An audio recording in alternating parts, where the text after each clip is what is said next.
Welcome to Songbringer, new game by Wizard Fu Games. My name is Billy, and this is my first impressions for Diginauts. Right, let's open a new game mode here. Go regular because I'm not a masochist. We'll go Digi N, just to be different from my little test file then. I've actually played a couple of hours of this game, and just had a failed recording, which is always fun and always enjoyable, but here we go anyway, that's by the by. This is a top-down Zelda-like action game in a lot of ways, a lot of similarities, I'd say, to the first Zelda, but with a few key differences. One, you can choose between regular mode or permadeath mode, and that implies actually with the seeds as well, means it's a procedural generated game. Procedurally generated game is how I meant to say that. This is the intro for the game. It's obviously a pixel art game, and actually I'd say this is probably one of the best parts of the game, but I'll go into that in 1 second. This is basically the intro. You end up stranded on your planet, your little procedurally generated planet. You're flying around and you're looking for a place to scout out. I can't quite remember why. The plot is actually a bit odd in this one, but again, I'll leave this to play out for 1 second so you can see it for yourself. Zero.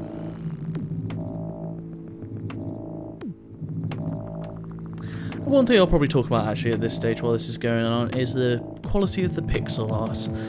In my opinion, it's really good. I really like it. The style of the game, it's well made. It seems to be fairly handcrafted, and is reminiscent of some more modern pixel art games that have been done well, such as your Hyperlight Drifters, which is actually a game I'll probably be drawing parallels to in a few ways as a point of comparison.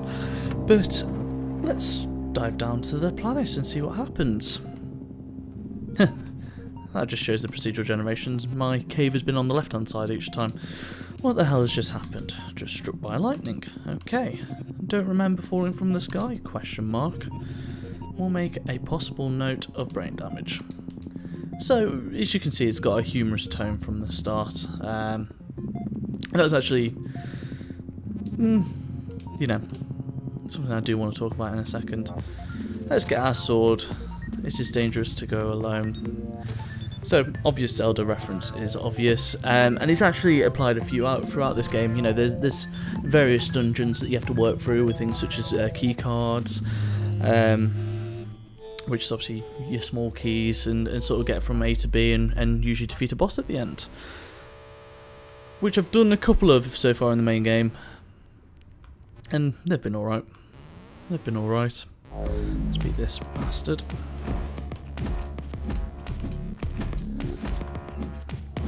But yeah, the pixel art seems to bring a level of muddiness in certain places and sort of undefinedness, and then like contrast it with like a real hyper definition in places, especially in zoom ups and close ups and stuff like that. And I actually think it's really nicely done.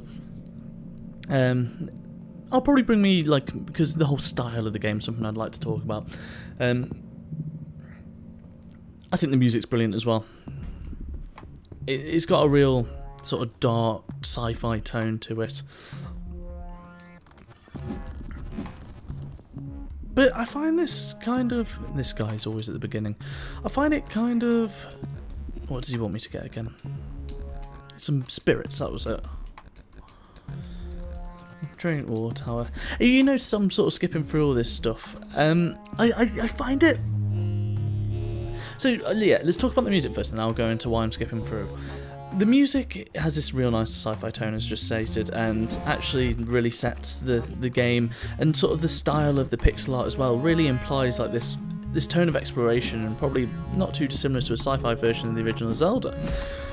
But then the sort of the story and the characters all seem to be comedy based. It's not like there's one comedic relief in the game. It all seems to be sort of focused around a comedy style. It wants me to buy the spirits. Oh, I have enough money. We'll get that for the bloke we just met. hate the fact you have to get your sword out. Just let me be sharp on it. But yeah, it just seems to be at odds with each other, and it means that I'm enjoying the comedy less, and I'm not allowed to sort of settle into the atmospheric sci-fi that it's presenting. What does he want to give me? Flask for the spirits. That's actually kind of useful. Healing items have been useful so far in my actual current playthrough of the game. So yeah, it just seems to be at odds with each other in that respect. So let's make our way to the first dungeon. I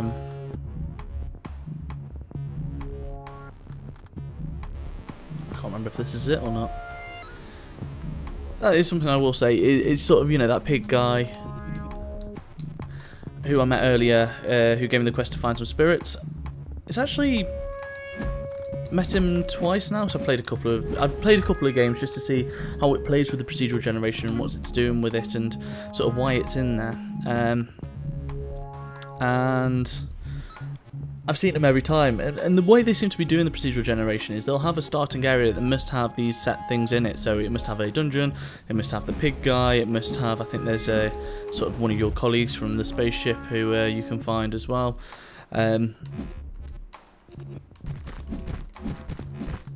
It must have those. Oh, I need a bomb, don't I? It must have those things in it for you to find, which I get. That's fair enough. You know, you must be able to progress forward, especially with it being a story-based game. But then that brings me around to why the fuck is the procedural generation in here again? Because what are you gaining from it? And I know this is something I asked in my last first impressions of the 20XX one, but what are you gaining from the procedural generation in this game? You know, if you have to have these key elements in every section, then you're just sort of, it's more of a remix than it is giving you a new thing. And I think sort of procedural generation, the promise of it is that it gives you a new experience each time, but it's not a new experience each time if it's just a remixed version of the experience you've been doing before. You know, I picked up the top hat drone off this guy before. Neat little weapon, it's your boomerang. But then like that music and the setting and what's going on here. Here's a dungeon. Sort of combined with a top hat drone, a sort of a quirky named item. It's a bit weird. Oh, here's how we find our bot earlier. Yeah, sort of. So this has all happened to me already. This is, you know, my third or fourth little go at sort of what's happening in the game to see what the procedural generation's doing, and it's throwing up the same things again and again. You know, that giant orb I saw a few screens back, I've seen that before. You know, there might be a couple of variables in it, a couple of things I won't see, but it's not changing my run fundamentally. It's just giving me the same run but slightly remixed it, because it has to have these same parts in. It has to be able to tell a coherent story. So again, I understand you want to create it so you can have multiple playthroughs and people can enjoy playing the game over and over again, but why do that in a game that's a story-based top-down game? Why do you have to withdraw your sword? I suppose that'll bring me on to my next sort of topic of conversation, and especially with being in the dungeon and fighting these guys, the combat's just sloppy. What I mean by that, it seems unreactive to my sort of inputs. You know, the way you have to draw your sword, the way you have to line up your attacks, the movement, it takes like a slow build up to get to your full pace, so it's hard to dodge, it's hard to get around things. The fact, why does he put his sword away there? What is the point of that? You know, maybe if there was towns or something like that, an area that's not going to have combat in it, put away your sword, but not in these sections. Is this going to be combat? No. And the thing is, the first dungeon had these exact enemies in it, and it gives you like a cramped section where it's hard to clear out the enemies, but it's not hard because of a lack of skill. It's difficult because of the sloppiness, the non-reactiveness. It doesn't feel like your attacks are winding up to hit exactly when you want to. And then because the enemies are little pixels like this, I've got one hidden on the screen that's struggling to hit before I can hit this main body again. And because of this sort of muddied pixelness, it's creating a sort of combat style that really just goes against what's going on in the game. I need this to blow up some things. It's giving me 4, which is cool. But again, and then if you're just going to not really it is exploring the sci-fi scene, but if it's just using it as a right, let's just do a facsimile of every Zelda item. So we've got the boomerang, we've got the bombs, but just give it a different coat of paint. It's not really doing much. But then that leaves me sort of frustrated because the pixel art is gorgeous. The music is really well done. The tone, if it wasn't for the silly bits, would be really nice. I really like that sort of what it's trying to present.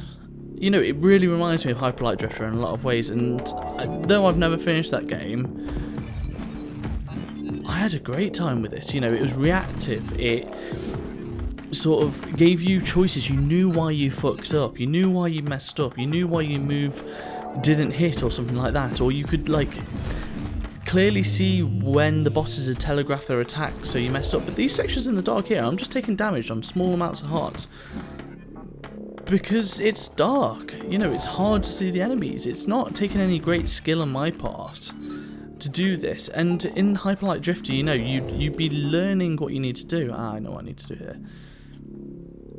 No, maybe not. What's this? X. So that's a place of interest. So I'm going to put down a bomb and see what happens.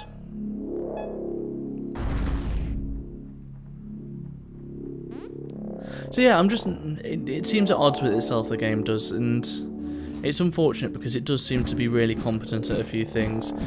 And I know I've been on procedural generation rants before, but it just applies again in this game, especially a story-based game. I don't think it's something that an indie game can create easily. And I mean, I'm not opposed to procedural generation, but I just think it serves a very particular purpose, and it's not one that's... See, like, movement here is blocked, and I need to heal.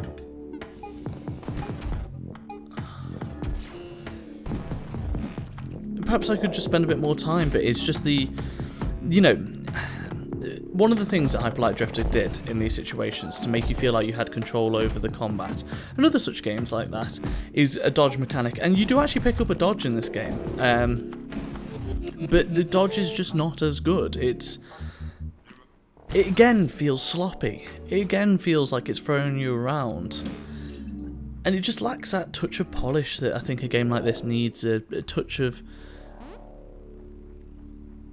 cohesion and polish. I know I said polish twice there, but I'm just trying to emphasise what I'm trying to say, you know?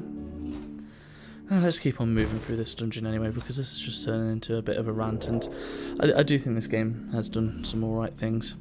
But yeah, why is this? Because this dungeon is, you know, one of the things I loved about Zelda is having a key item that got you through a dungeon. So you'd pick up, say, the boomerang, and that could be used, and fuck's sake, I didn't mean to go down that. But that could be used to open set amount of doors, and they give you some puzzles focused around that item. And in the best Zelda games, in my opinion, they ask you to think about your whole sort of collection of items that you have. But they can't do that as much in this game. They have to have some things, I know, but I mean, what's that gained? Aha. But this is a different layout to the first dungeon I had. Ah, fuck's sake. I mean, I suppose that's neat. It shows you what the bomb looks like and how it interacts.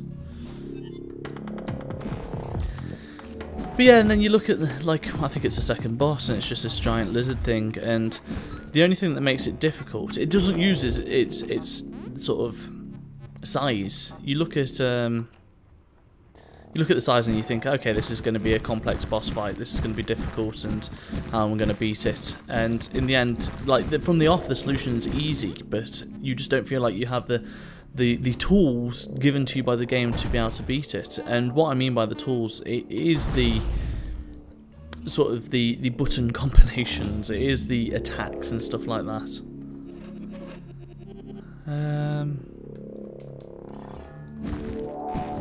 Is it by destroying these by any chance? Because that's what I'm going to do.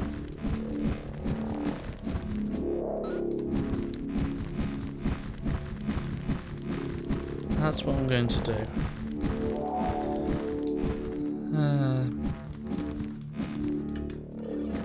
You push it.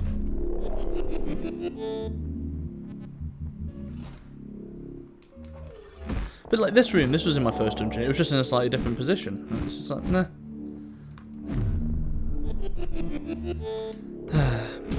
I honestly had quite a frustrating time with this game, and I'm sorry if that means I'm coming off a little bit harsh on it, but I ended up on the second dungeon really confused about where I'm going, and because obviously it's, as said, procedurally generated, it can't ever sort of give you the tools to learn how to progress. Instead, it has to sort of assume you know things.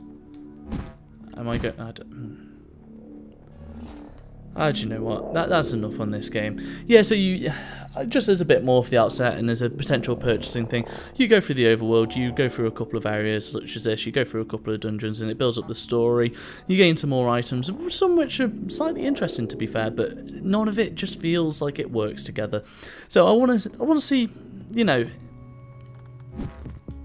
I can see why you might be able to enjoy the sort of the style, the music and stuff like that, but it just feels so weak in other parts. I'm not sure if it is worth the purchase, I'm afraid. But yeah, that's Billy, that's me, and this has been Diginauts. Peace.